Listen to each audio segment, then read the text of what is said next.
The reason I decided to write the book was as a result of a sequence of events which happened last year. Tragically, I lost both my mother and father to COVID-19 with 3 weeks apart in March and April of last year, and it was completely unexpected. The events were traumatic, they were significant, and as a result of that, I decided to write a book to chronicle the events of what happened afterwards, and how I coped with the aftermath of that. The book is split into 3 sections. The first section is a bit of a autobiographical history of my family to provide a bit of context leading up to the events themselves and the immediate follow-up and aftermath. Part 2 is me talking my experiences of the grief cycle. There are 5 stages of the grief cycle which people go through, and I wanted to share my experiences of that. And then part 3 are where I deploy some of the skills and tools that I have at my availability as a coach that I use myself to help me get through that process. So this is a really personal story. It's very tragic and it's very traumatic. So the reason that I decided to share that story was, first of all, it was really helpful for me. It was part of my grieving process. So to write down on paper the thoughts that were in my head was an extremely useful process for me to go through when I was struggling with my own grief journey. Secondly, I thought if I could share that as well, I don't suppose I'm alone in going through this type of grieving process. So if it helps even one person by reading that book to realise that they're not alone in the way that they think, then I'll be happy with that. So let's not make any mistake here. What happened last year was horrendous, and I wouldn't wish it on anyone, and I certainly wouldn't want to go through anything like of that ever again in my life. And who knows, maybe I will, but I really, really hope not.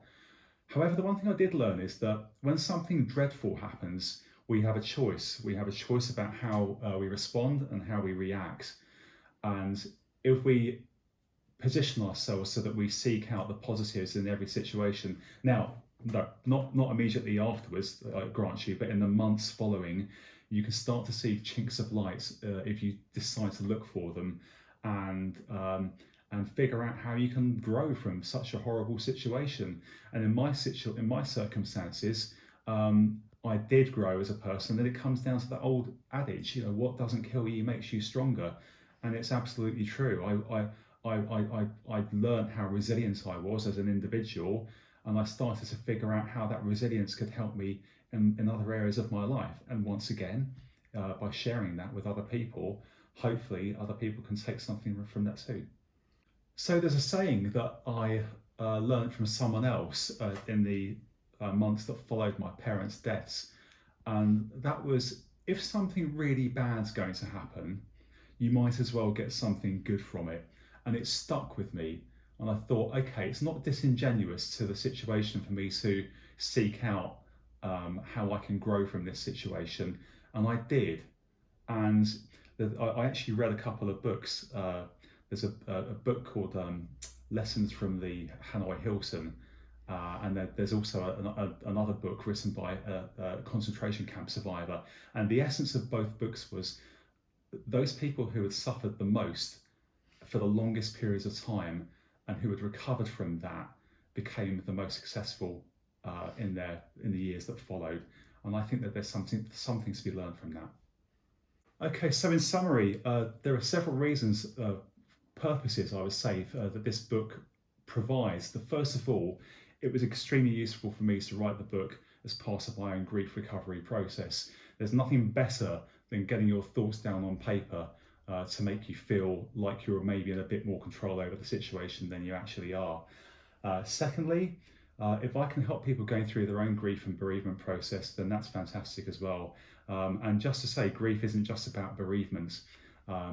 You can be grieving if you've been made redundant, if you've been made bankrupt, if you have been in a relationship breakup, and there are many, many more scenarios where that could be where grief could emerge. So I'd like to think that people reading my book will have a degree of empathy, that they can relate to the words that I'm speaking about. But also, for me, very personally, this is in memory of my parents. For me, this is about a legacy, something that I've written that I've dedicated to the memory of my parents. So even if I've got three great reasons there, but even one of those would be a really profound reason for writing the book.